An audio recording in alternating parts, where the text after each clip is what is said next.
Iran की America के साथ चल रही वॉर को काफ़ी लंबा समय हो चुका है। ईरान के जो सुप्रीम लीडर हैं, उनकी इस वॉर में डेथ हो गई। उसके बाद उनके बेटे को ये कमान सँभालनी पड़ी।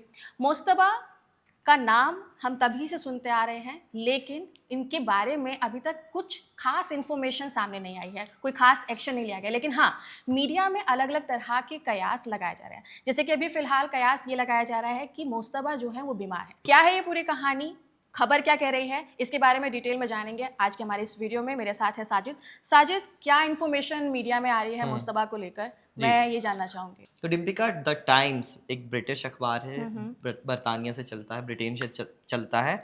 उसको एक मेमो हाथ लगा है। वो मेमो बनाया था इसराइल और अमेरिका अमेरिका। ने, और ये मेमो दिया था उन्होंने खाड़ी देशों को, क्योंकि युद्ध का वक्त है। अलग अलग ये एक पॉलिटिकल मेमो था, मतलब अलग अलग तरह के मेमो बनाए जाते हैं। उसमें जानकारियाँ होती हैं, युद्ध से जुड़ी जानकारी होती है, दुश्मन देश की जानकारी होती है, अलग अलग तरह की। और जब ये जंग चलती है तो इस तरह के मेमो बनाए जाते हैं। जंग नहीं भी चलती है तब भी दूसरे देश की इन्फॉर्मेशन निकालने के लिए, उनको समझने के लिए इस तरीके से मेमो बनाए जाते हैं। तो अमेरिका इसराइल ने एक मेमो बनाया था और ये मेमो साझा किया गया था खाड़ी देशों के साथ।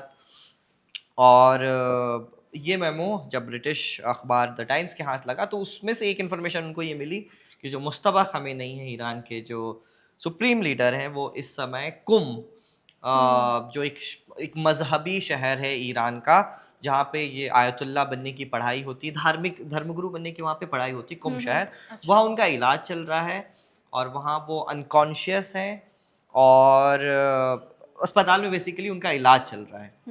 ये इन्फॉर्मेशन है अब तक तो उनकी। इस इन्फॉर्मेशन का बेस वही मेमो के बारे में आप बात कर रहे हैं, जो हाँ। अमेरिका और इज़राइल ने बना के दिया। लेकिन हुँ।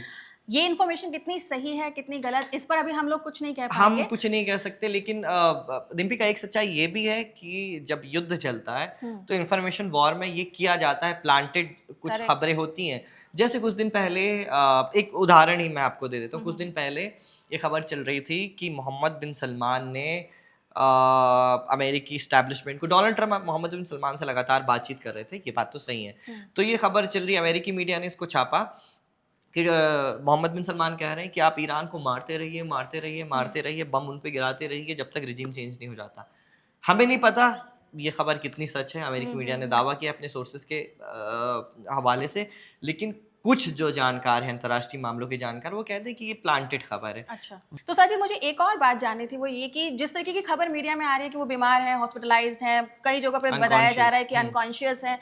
बीमार हुए क्यों? क्योंकि एक लंबे समय से हम देख रहे हैं कि मुज्तबा की कोई प्रेज़ेंस सामने नहीं आ रही है, और फिर उसका उस बीच में ये इन्फॉर्मेशन का आना अपने आप में एक बड़ा सवाल खड़ा करता है।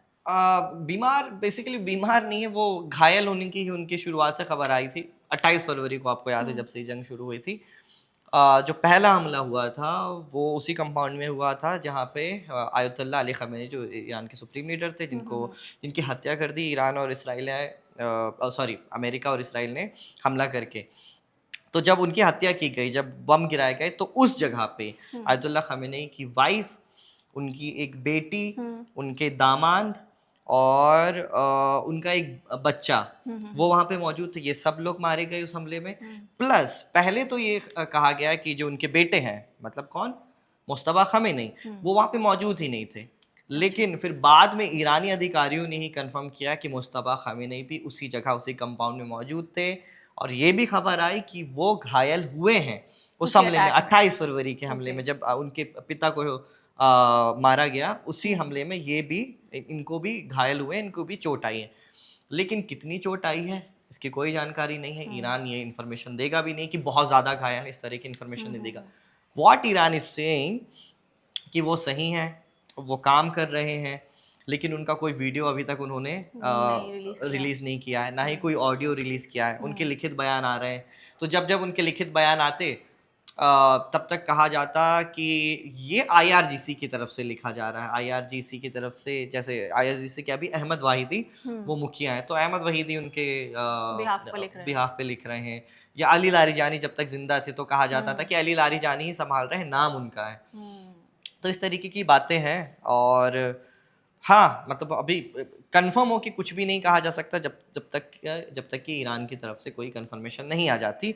लेकिन वही है कि जो मेमो, पॉलिटिकल मेमो, जो डिप्लोमेटिक मेमो जो अभी जारी किया गया है, द टाइम्स ने अपनी खबर में यही बताया कि उस मेमो में लिखा हुआ है कि मुस्तफ़ा ख़ामेनी कुम शहर में हैं और उनका इलाज चल रहा है, वो अनकॉन्शियस हैं। जी। मैं इसके अलावा और भी जानना चाहूँगी क्योंकि ईरान और अमेरिका का जो ये युद्ध है काफ़ी लंबा चल रहा है और राजदूत में युद्ध तो हम लोग हमेशा अपडेट देते रहते हैं, लेकिन अभी तक जो इस वॉर से रिलेटेड अपडेट है वो मैं जानना चाह रही हूँ। हाँ, राजदूत में बाय द वे शाम को आपको एक अपडेट्स मिलेंगे ही, कुछ एनालिसिस भी मिलेंगे, लेकिन 39वां दिन है आज जंग जी। का और मैं यहाँ पे कुछ विदेशी अखबार खोला ही हुआ हूँ। तो स्ट्रेट ऑफ हॉर्मूज़ को लेके डिम्पी का बड़ा मतलब इस राजदूत में हमने इस जंग को ईरान, इसराइल और अमेरिका की जंग एक समय बोला, फिर उसके बाद हम इसको बोलने लगे बैटल ऑफ हॉर्मूज़, क्योंकि ये बैटल ऑफ हॉर्मूज़ में ही बदल गई थी। बरसों से, दशकों से अमेरिका, इसराइल, ईरान इस बैटल ऑफ हॉर्मूज़ की तैयारी करे, तो उनको पता था कि अगर जिस दिन बात बिगड़ी वो हॉर्मूज़ को बंद कर देंगे। डोनाल्ड ट्रंप बार-बार कह रहे हैं कि आप हॉर्मूज़ खोलिए 48 आवर्स। आज ट्यूसडे है, हाँ। वहाँ पे भी कुछ समय बाद, खैर हमारा ट्यूसडे जो शुरू हो गया, उनका शुरू होने वाला होगा।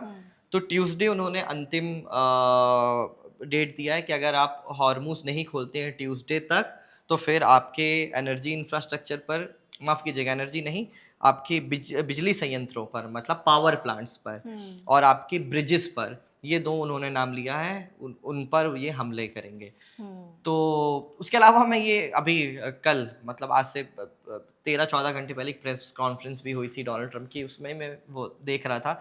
तो वही जो ऑपरेशन उन्होंने रेस्क्यू जो किया था ना अपने 2 सैनिकों का, वो सेलिब्रेट किया उन्होंने पूरी प्रेस कॉन्फ्रेंस में। लगभग 1 घंटे की, पौन घंटे की, 45 मिनट्स की तो प्रेस कॉन्फ्रेंस मैंने देखी, तो उसमें पूरे वक्त उन्होंने वही सेलिब्रेट किया कि हमने बड़ी बहादुरी के साथ, हमारी बेस्ट मिलिट्री है दुनिया की, और हमने बड़ी बहादुरी के साथ अपने लोगों को वहाँ पे निकाल लिया। लेकिन एक चीज़ मैंने नोटिस की कि वो सीज़ फायर को लेके कुछ नहीं बोल रहे हैं। जैसे ही पत्रकार उनसे पूछते कि सीज़ फायर को लेकर क्या अपडेट है, तो वो कुछ नहीं कह रहे हैं। इसका ये मायने निकाले जा सकते हैं, ये बात समझ में आती है। अच्छा, ट्रम्प ने खुद बात ये बोली कि नेगोशिएशन चल रहे हैं, हाँ। है ना? जबकि ट्रम्प के बारे में कहा जाता है अमूमन कि वो कुछ भी झूठ बोल देते हैं। लेकिन इस बार ऐसा लग रहा है कि नेगोशिएशन चल रहे हैं। वो इसलिए हम कह रहे हैं क्योंकि कल के राजदूत में भी हमने बताया था कि पाकिस्तान की तरफ से, पाकिस्तान ने, परसों रात की बात है, आसिम मुनीर, ये रॉयटर्स ने ये रिपोर्ट किया था कि आसिम मुनीर रात भर जागे हैं, जेडी वैन से बात की है, अब्बास अरागची से बात की है, स्टीव विटकॉफ से बात की उन्होंने रात भर, और अमेरिका का ये जो प्लान था वो ईरान को सौंपा गया, सीज़ फायर का प्लान। तो ईरान ने रिजेक्ट कर दिया। ईरान ने बोला कि हम स्टेट ऑफ हॉर्मूज़ नहीं खोलेंगे। क्यों नहीं खोलेंगे? क्योंकि इसमें परमानेंट सीज़ फायर की बात नहीं है। वो चाह रहे हैं कि युद्ध रुक जाए। लेकिन अमेरिका ने जो प्रस्ताव पेश किया है वो गालिबन 45 डेज़ का है। अभी हम कंफर्म नहीं बता सकते क्योंकि इसका जो आधिकारिक जो कागज़ है वो अभी बाहर नहीं आया है, लेकिन सूत्रों के हवाले से कहा जा रहा है, ये बात लिखी जा रही है कि 45 दिनों का इनका अस्थायी युद्ध विराम होना है। तो ईरान का यही कहना है कि हम अस्थायी युद्ध विराम नहीं चाहते, हम चाहते हैं परमानेंट सॉल्यूशन और युद्ध बंद हो जाए। इसीलिए उन्होंने इसको रिजेक्ट कर दिया और बदले में 10 सूत्रीय 10 पॉइंट्स का अपना एक प्रपोजल अमेरिका को दिया है। हाँ, लेकिन ये देते हुए भी उनके विदेश मंत्रालय की तरफ से एक मतलब इंटरेस्टिंग बात बोली गई। वो उन्होंने बार बार ये बात बोली कि देखिए, हम आपका प्लान रिजेक्ट करते हैं, जो 45 दिन का अस्थायी सीज़ फायर का जो प्लान है वो हम रिजेक्ट करते हैं, और उसके बदले में हम आपको सॉल्यूशन के तौर पे 10 पॉइंट्स दे रहे हैं। इसका ये कतई मतलब ना निकाला जाए कि हमने हथियार डाल दिए, हमने सरेंडर कर दी। ये बार बार उनकी तरफ से ऐसा कहा गया। वो इसीलिए क्योंकि कुछ भी, कोई भी बात, आप डोनाल्ड ट्रंप के आप ट्वीट्स देख लिए ना, देख लीजिए, उनका ट्रुथ सोशल उठा के देख लीजिए, वो तो पहले हफ्ते से अपनी विक्ट्री क्लेम करते आ रहे हैं, लेकिन वो विक्ट्री अभी डिसाइसिव किसी की विक्ट्री हुई नहीं है इसमें, इस कॉन्फ्लिक्ट में। तो हाँ, सीज़ फायर को लेके 39वां दिन है और ये आज दिन ख़त्म होते होते, जब वहाँ पे ट्यूसडे की सुबह तक ये अपडेट आ जाएगी कि डोनाल्ड ट्रंप ने क्या फ़ैसला लिया है, क्या सीज़ फायर को लेके कोई सहमति बन पाई है कि नहीं बन पाई है। और ये देखने वाली बात होगी, कुछ ही घंटों में पता चल जाएगा कि ब्रिजेस पर और जो उनके पावर प्लांट्स पर उसमें हमले होते हैं कि नहीं।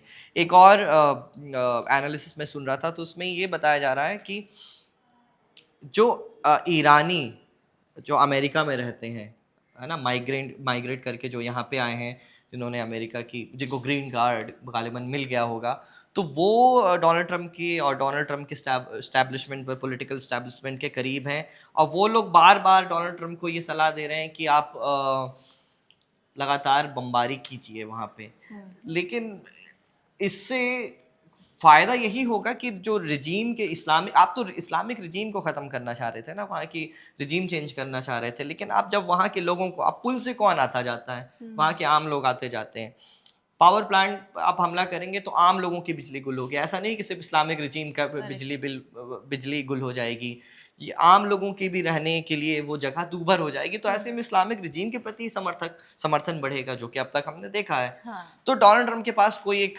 खास प्लान समझ में आ नहीं रहा है, देखते हैं आगे क्या होता है। फिलहाल इस वीडियो में इतना ही। आप बने रहिए खबर गांव के साथ। नमस्कार।